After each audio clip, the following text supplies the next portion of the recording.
ကတော့ကျမတို့ရဲ့တောင်မြင်ကိုစက်တောင်မြင်ကိုရောက်နေပါတယ်ရှင်နင်းစင်နာလင်းလေးอ่ะဆိုမမဆူဆူလည်းတွေ့မေမေဘူးလို့ရိုက်ပြီးမှတော့မမဆူဆူတို့အတွက်မမဆူဆူတို့နဲ့တဲတောင်မြင်ကိုရောက်နေပါတယ်ရှင်တက်သမီးတက်သမီးတက်မတက်နိုင်မှုတဲ့ဆူဆူခေါ်တော့မေမေတက်အေးတော့ပါရှင်သမီးတော့မေမေကဘူးလို့ရိုက်ပြီးနေသမီးဟုတ်တယ်မိကလေးလေးကတဲတောင်မြင်ကိုရောက်နေပါတယ်ရှင်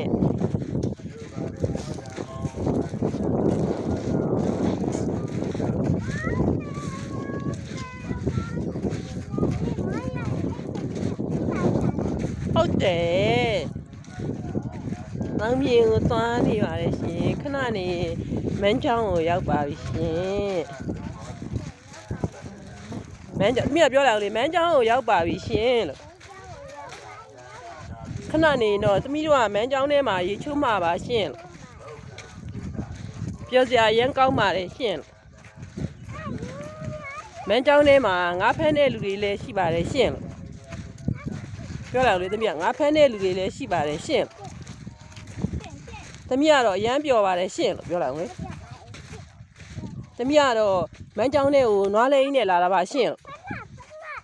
ဘယ်နဲ့ဆိုလဲချိုးလိုက်ကြတော့မစီဘူးငါစိတ်ညစ်ငါလေးနဲ့လာတာပါရှင်လို့ပြောလိုက်လေသမီး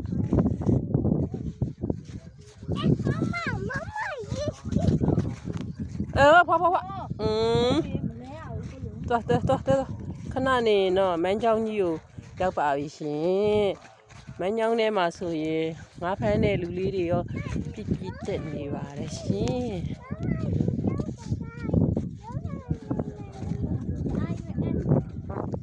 ရေလည်းချိုးတော့မှမသမီးမကြမ်းရေတွေကြည့်လိုက်စမ်းဟိုးမလေးမြူးလာဟိုမှာရေတွေရွေးရောက်တော့မှမလဲကြောက်မေမေလဲမကြောက်သမီးလဲကြောက်မှာဆိုတာမေမေကမကြောက်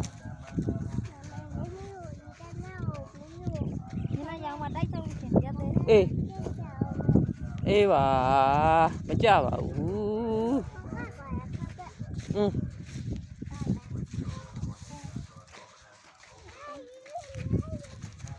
မန်းချောင်းကိုရောက်ပါပြီရှင်ခဏဆိုရင်ချောင်းထဲကိုရောက်ပါပြီရှင်မန်းချောင်းကြီးလေးကကြီးစိမ့်နေတာပါရှင်